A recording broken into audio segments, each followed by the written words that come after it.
आज के इस विश्लेषण में हम इतिहास के पन्नों को पलटेंगे। हम बात करने वाले हैं मोहनदास करमचंद गांधी की। एक ऐसा नाम जो मुझे यकीन है आप सब ने कई बार सुना होगा।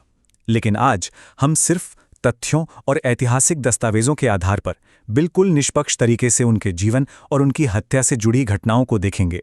सोचिए जरा, एक इंसान जिसने अपनी पूरी जिंदगी दुनिया को शांति का संदेश दिया, उसका सफर इतने हिंसक मोड़ पर कैसे खत्म हुआ? चलिए सीधे सोर्स मटेरियल से इसे समझते हैं। तो इस पूरी कहानी को हम कुछ इस तरह डिकोड करेंगे। पहले देखेंगे उनके निधन के बाद दुनिया का क्या हाल था, फिर उनके महात्मा बनने के सफर पर नजर डालेंगे, उसके बाद हत्या की उस भयानक साजिश, उसमें शामिल लोगों के इरादों और अंत में उस ऐतिहासिक मुकदमे और उसके फैसले की बात करेंगे। आइए अपनी कहानी के पहले हिस्से से शुरुआत करते हैं, जो असल में इस कहानी का अंत है। जनवरी 1948 का वो समय जब पूरी दुनिया गहरे शोक में डूबी थी। आप बस उस समय की गंभीरता का अंदाजा इस बात से लगाइए। चार्ल्स रिवर एडिटर्स का एक कोट है, शांति और अहिंसक प्रतिरोध के सबसे महान पैरोकारों में से एक जिन्हें दुनिया ने जाना है। ये लाइन उस इंसान की पूरी विरासत को कितने बेहतरीन ढंग से समेट लेती है ना। एक ऐसा नेता जिसके पास कोई सरकारी पद नहीं था, कोई सेना नहीं थी, फिर भी जब वो गए तो दुनिया भर के अखबारों की हेडलाइंस आंसुओं और अविश्वास से भरी थीं। उन्होंने बिना किसी भेदभाव के, चाहे वो कोई भी धर्म हो या क्लास, लाखों लोगों को आज़ादी और शांति के रास्ते पर चलना सिखाया था।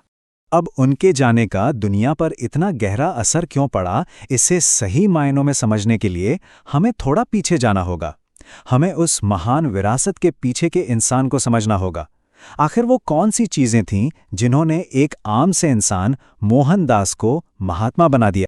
चलिए अपने अगले हिस्से की ओर बढ़ते हैं और 19वीं सदी के उस दौर में चलते हैं जब भारत पर अंग्रेजों का पूरा कब्जा था।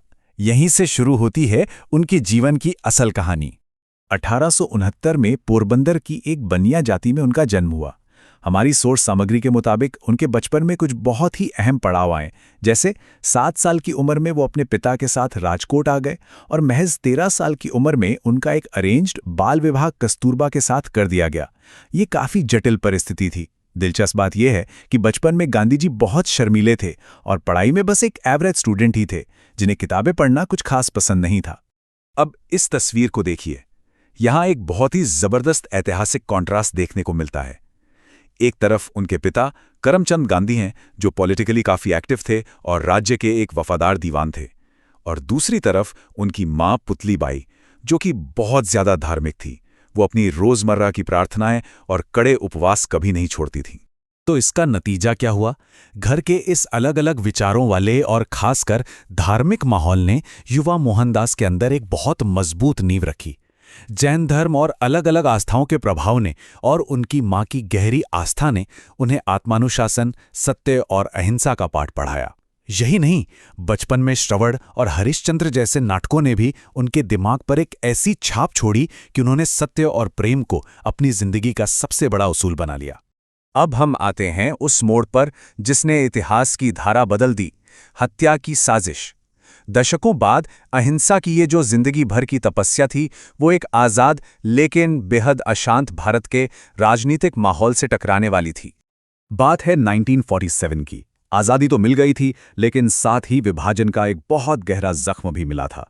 लाखों लोगों को अपना घर छोड़ना पड़ा, बहुत बड़े पैमाने पर दंगे हुए। अब आप खुद सोचिए, ऐसे में जो रिफ्यूजी कैंप्स बने होंगे, वहां का माहौल कैसा रहा होगा? लोग अपना सब कुछ खो चुके थे। और इतिहास हमें बताता है कि जब इतना विस्थापन और इतनी पीड़ा होती है, तो वहीं से गहरे आक्रोश और कट्टरपंथी राजनीतिक गुटों का जन्म होता है। एकदम वॉलेटाइल माहौल था उस वक्त। और अब हम बात करेंगे उन साजिशकर्ताओं की और उनके इरादों की। इन्हीं रेफ्यूजी कैंप्स और राष्ट्रवादी समूहों के बीच कुछ लोगों के रास्ते आपस में टकराए। ये कोई इत्तेफाक नहीं था, यहीं से एक बहुत ही भयानक साजिश रची गई। ऐतिहासिक दस्तावेजों में इन 5 लोगों को मुख्य रूप से इस साजिश का दोषी माना गया है। इन सब के अपने अपने सफर थे। जैसे अगर मदनलाल पहवा की बात करें तो उसने पाकपट्टन में बहुत भयंकर दंगे देखे थे और जान बचाकर उसे फिरोजपुर भागना पड़ा था। दूसरी ओर नारायण आप्टे था, जो उन शरणार्थियों के विरोध प्रदर्शनों को ऑर्गेनाइज कर रहा था जिन्हें लगता था कि सरकार उनकी कोई मदद नहीं कर रही है। अब हम यहाँ पूरी तरह से निष्पक्ष हैं। हम सिर्फ ये देख रहे हैं कि इतिहास के पन्नों में क्या दर्ज है। आखिर वो गोली क्यों चली, इसके लिए हम सीधे प्राइमरी सोर्स की तरफ चलते हैं। अदालत में नाथूराम गोडसे ने अपने बचाव में जो भाषण दिया था, उसका नाम था may it please your honour. इस दस्तावेज में गोडसे ने अपने उन खास वैचारिक और राजनीतिक इरादों को साफ साफ बताया था जिनकी वजह से उसने 30 जनवरी 1948 को ट्रिगर दबाने का फैसला किया। और फिर हम पहुंचते हैं अपने आखिरी हिस्से पर, मुकदमा और फैसला। इस पूरी हिंसक और दुखद घटना के बाद एक बहुत ही लंबा और ऐतिहासिक मुकदमा चला। मई 1948 में पंजाब हाईकोर्ट में इसकी शुरुआत हुई और उस वक्त पूरे देश की नज़रें इसी पर टिकी थीं। आप इस टेबल में उस कानूनी मुकदमे का फाइनल नतीजा साफ देख सकते हैं। मुख्य साजिशकर्ता नाथूराम गोडसे और उसके करीबी नारायण आप्टे को फांसी की सजा सुनाई गई। बाकी के 3 दोषी गोपाल गोडसे, विष्णु करकरे और मदन लाल पहावा, इन तीनों को इस साजिश में शामिल होने के लिए लंबी जेल की सजा मिली। तो इस पूरे विश्लेषण के बाद हम एक ऐसे सवाल पे आके खड़े होते हैं जो सच में सोचने पे मजबूर कर देता है। एक ऐसे इंसान जिसने अपनी पूरी जिंदगी बचपन में अपनी माँ की सीख से लेकर एक इतने बड़े ग्लोबल आज़ादी के आंदोलन तक सिर्फ शांति और सत्य के नाम कर दी, उसका अंत इतना आश्चर्यजनक रूप से हिंसक कैसे हो सकता है? और क्या ये वही ऐतिहासिक कंट्रास्ट नहीं है जिसने आखिरकार महात्मा गांधी की विरासत को दुनिया भर में हमेशा हमेशा के लिए अमर बना दिया? इसके बारे में ज़रूर सोचिएगा। आज के इस विश्लेषण में हमारे साथ जुड़ने के लिए आपका बहुत बहुत शुक्रिया।